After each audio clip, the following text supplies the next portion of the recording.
nós iremos falar sobre painéis solares quânticos e é bem interessante o assunto porque é uma tendência e nós vamos falar dos prós e dos contras, como sempre nós realizamos aqui nas lives da Rede Global. Então, vamos colocar o material na tela e vamos avaliar essas informações que são bem importantes a respeito de algo que muita gente sequer sabe que existe, né? Que são a questão dos painéis quânticos. Deixa eu só colocar aqui, porque é uma coisa, esse negócio do Zoom mudou tudo e dificulta a nossa vida para caçambas. Vamos lá. Deixa eu colocar aqui na apresentação. Agora dá certo. Pronto. Bem, então vamos lá. A gente preparou o material. A gente vai fazer algumas pontuações sobre isso e depois nós vamos dar uma explicação sobre a origem dos painéis quânticos e da questão relacionada aos pontos positivos e negativos. Então, placas solares quânticas têm um princípio de funcionamento baseado em células solares de filme fino, uma estrutura quântica e eficiência na conversão. Painéis solares com pontos quânticos, que é assim que é falado no mercado, eles possuem uma condição de eficácia maior do que os painéis solares comuns, tá? Materiais e tecnologia perovskitas, silício amorfo e novos materiais emergentes. E isso é o que está acontecendo em todo o mercado mundial. Está ascendendo novos tipos de materiais em todo o mundo. E em todo o mundo se busca terras raras, e isso está acontecendo, inclusive no Brasil, com a China comprando um monte de terras no Brasil raras. Então, a gente tem uma invasão do país aqui por várias nações, por isso que o mundo está se mudando para a América do Sul e as pessoas nem percebem. Vantagens: alta eficiência, baixo custo, flexibilidade e sustentabilidade. Nossa, que lindo, né? Muito legal assim. Vocês vão ver que as coisas não são bem assim, mas ok, a gente tem que pontuar que funciona. É uma coisa que realmente traz um ganho muito maior que as placas solares normais. Aplicações, edifícios e residências, produtos eletrônicos portáteis, sistemas de transporte e infraestrutura de energia. Inclusive, estão surgindo carros, estão surgindo trailers, estão surgindo um monte de coisa com painéis solares também. E a tendência disso é uma eficácia maior devido exatamente à questão quântica, tá? Desafios e pesquisas. Aliás, só pontuar que a quântica vai deixar de ser uma coisa que foi colocada no pensamento ocultista das pessoas que desconhecem o que é quântica, né? A quântica vai começar a surgir muito em vários aspectos da vida das pessoas, até porque a quântica é, digamos, o início de um processo maior e que a humanidade não vai desfrutar nesse momento. Ela vai ter aí alguns benefícios da quântica, mas eu acredito num futuro diferente desse, que a quântica realmente vai se tornar algo muito grande dentro do sistema de vida humano. Até porque a quântica no futuro vai ser sistema até de transporte. Então, a gente fez uma live sobre tunelamento quântico e vai ter lá na Rede Global, no nosso site, tem uma área chamada Quântica, onde a gente vai estar colocando muita informação lá. Então, é bom acompanhar o site da Rede Global de comunicacau.com.br, tá bom? Aplicações, como eu coloquei, desafios e pesquisa, estabilidade e durabilidade, escalabilidade da produção, que é a escala de produção, né? Integração com a rede elétrica. Então, as redes devem convergir. É interessante que, quando a gente observa esses 10 anos de estudo da rede, a gente percebe que, na realidade, tudo que existe à nossa volta, ela se integra. Ela se integra. Então, é muito interessante, sabe, quando você avalia essas coisas. Avanço na tecnologia quântica.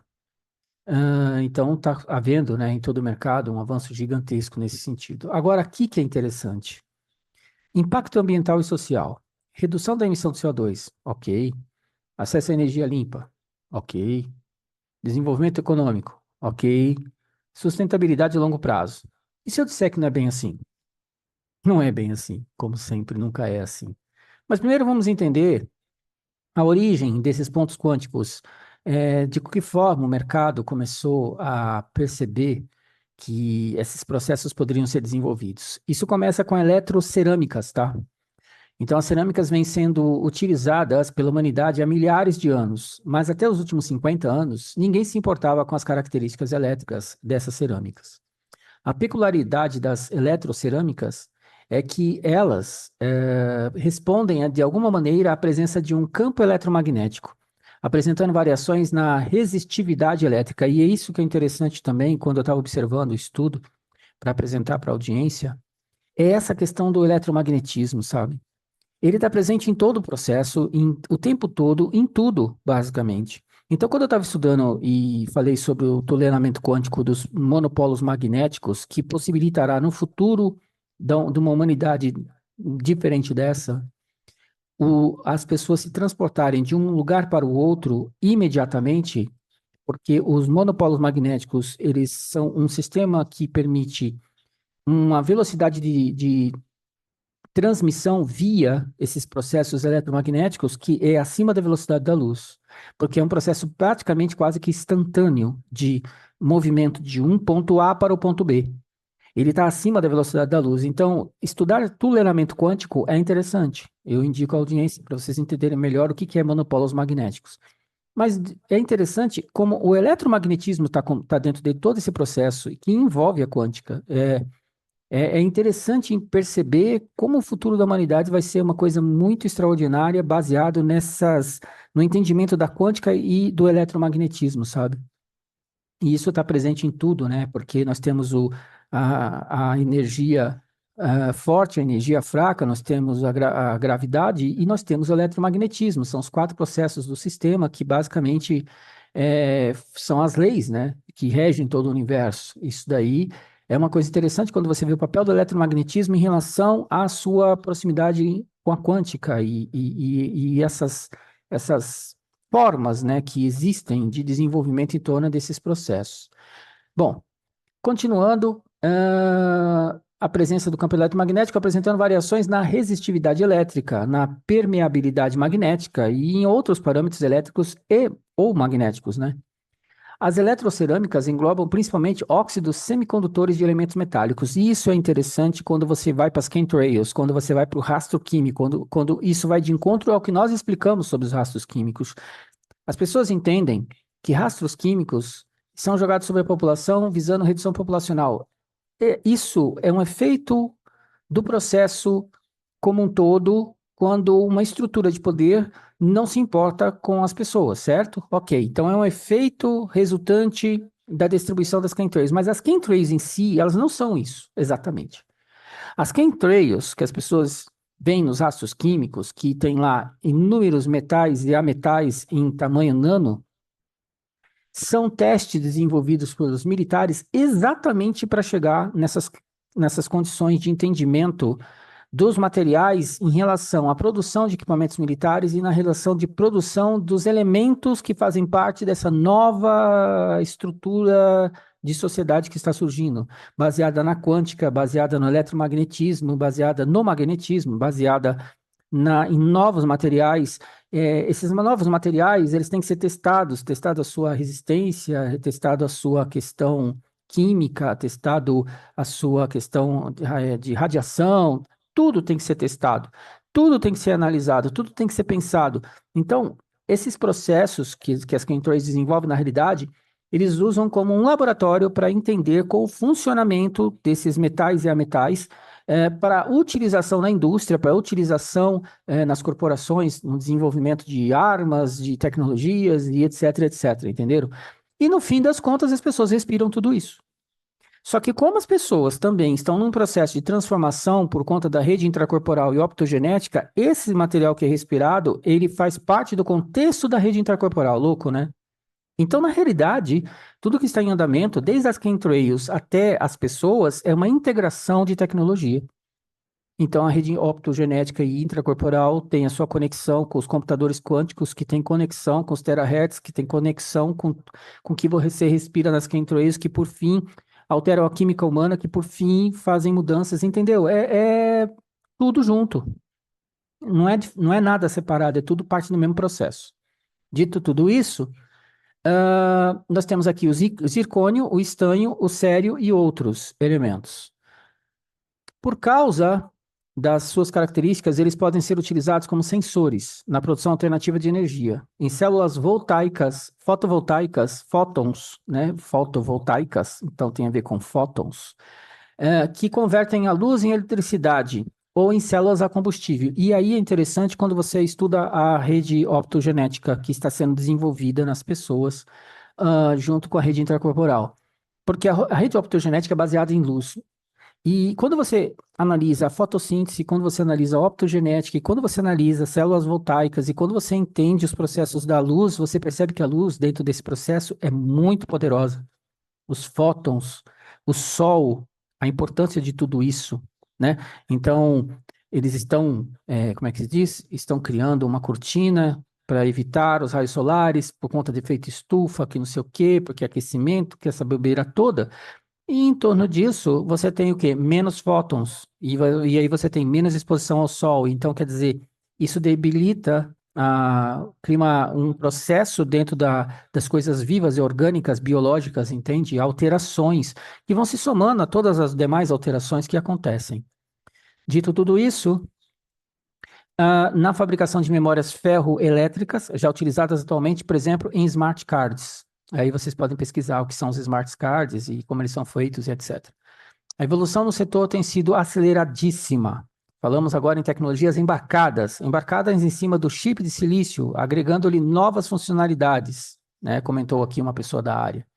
E aí, eu fui verificar exatamente quais são os benefícios, mas também os malefícios. E aí a gente compreender o futuro, né? Esse futuro presente, porque as células de pontos quânticos já existem. Tanto é verdade que eu tirei aqui um print para vocês verem, ó. Tá aqui, ó.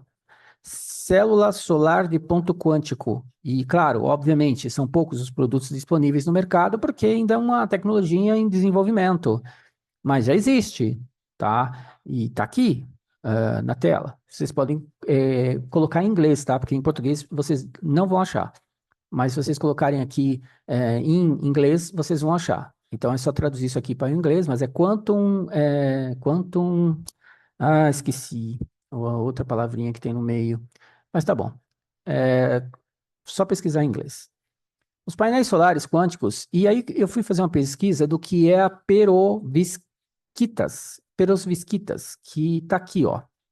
Dentro do material que a gente fez, aqui, a gente tem aqui os materiais e tecnologias. A perovskitas, o silício amorfo e novos materiais emergentes. O silício amorfo, a gente não fez a pesquisa porque a gente ia ter muito material e acabar demorando muito a live. Então, a gente pesquisou só a perovskitas.